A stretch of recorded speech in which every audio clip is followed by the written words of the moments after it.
When you travel 6 hours to the Ozark National Forest for waterfall photography, there are things that you need, and then there are things that you don't need.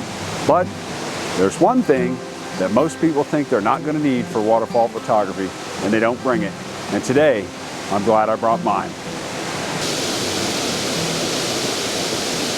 So I've been planning this trip to the Ozarks here for about a year. In fact, since I was here last time shooting waterfalls. And I'll put a link to that in the video description. But anyway, so I was thinking about all the stuff that I'm going to need to bring. I've got a little base camp set up the road here, and all these waterfalls that I want to capture, what am I going to need? But one thing that most of us don't really think about when you're shooting waterfalls is a long lens. One of the things I thought about was the foreground. And I wanted to capture that foreground in the image. I've always said a foreground is a benchmark of a great photograph, but the foreground's underwater right now, so I really can't do that. So I had to improvise. One of the options that I always think about if I can't do a foreground, and sometimes even with the foreground, is basically framing up the composition. So using branches that are coming in, elements of the composition that kind of bring the viewer into your subject. You know, and branches and leaves tend to act as leading lines. And so the image that I really think I like, I captured several here, but the one in particular, I just didn't quite have enough reach to really compress the scene, to bring that waterfall in closer to the foreground. And I wanted the foreground to just be in soft focus, but the rocks, the foreground, or the waterfall itself, pin sharp. And I needed compression. And I brought my 24-70, but it just wasn't quite enough. And I have to admit that I bring my 70-200, 90% of the time when I bring it, I never use it.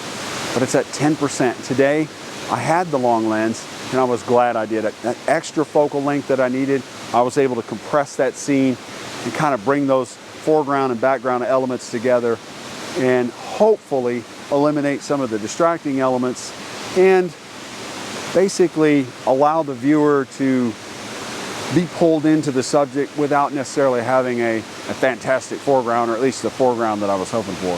So, but you'll be the judge of that, and I'll post that at the end, of course, and you can let me know what you think of the image. So basically, I'll take a minute here and kind of walk you through one of my compositions.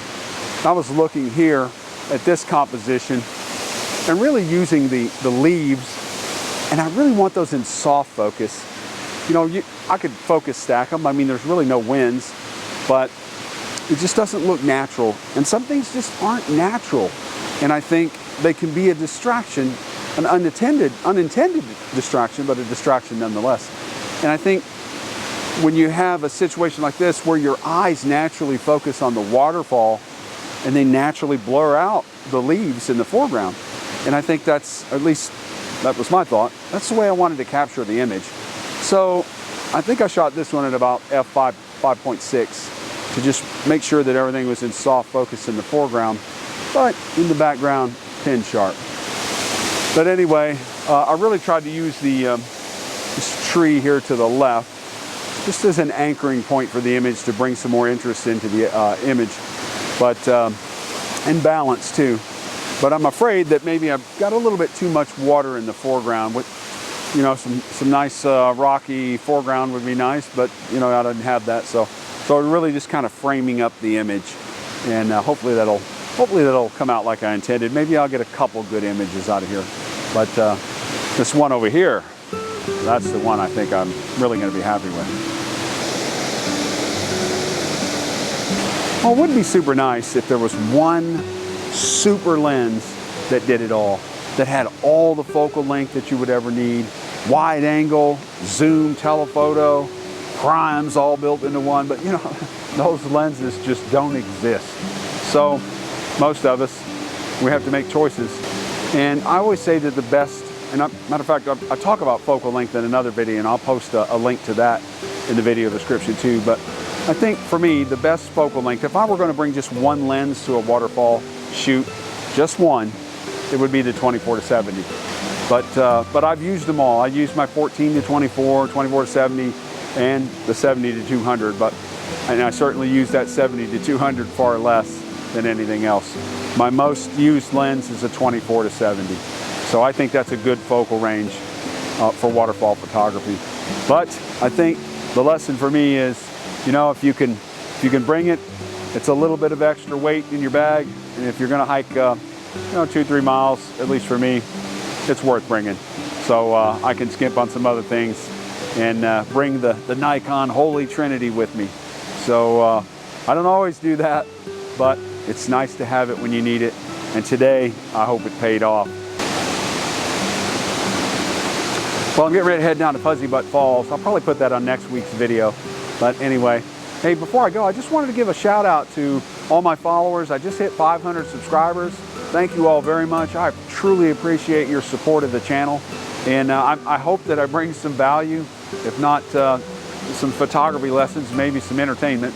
But nevertheless, thank you all very much. And I would say this, though, that I never thought that I'd get 500 subscribers. I never thought I'd get 5 subscribers, so I'm kind of stunned that I got 500. It's not 500,000, but who knows? Maybe one day. But there's something to be said about YouTube and sharing these experiences. And I know from my personal experience, I really valued several great landscape photographers, and what they shared on YouTube was very inspirational to me and has provided me a lot of insight, and I've learned quite a bit from it. So yeah, I think there's plenty of thanks all the way around. But I'm going to go ahead and end this video. But if you liked it, make sure you hit that like button and consider subscribing to the channel. And if you do subscribe, hit that bell icon so that you're notified of any future videos that I post. And as always, if I don't see you down the road, maybe I'll see you on the trail. Don't forget to leave a comment too. Let me know what you thought about this image. Yeah.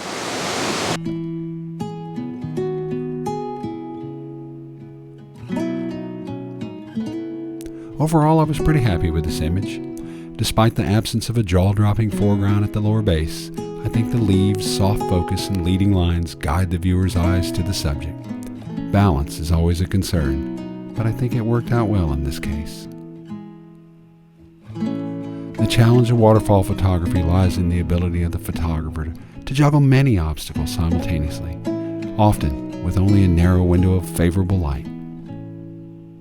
In the field, composition, balance, depth of field, motion blur, and aspect ratios frequently swirl through my mind seconds before releasing the shutter.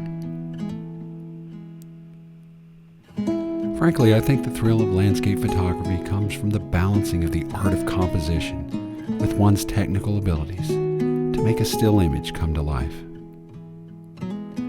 Indeed, when expectations and reality converge on those rare occasions, the satisfaction of creating a magnificent photograph is quite extraordinary.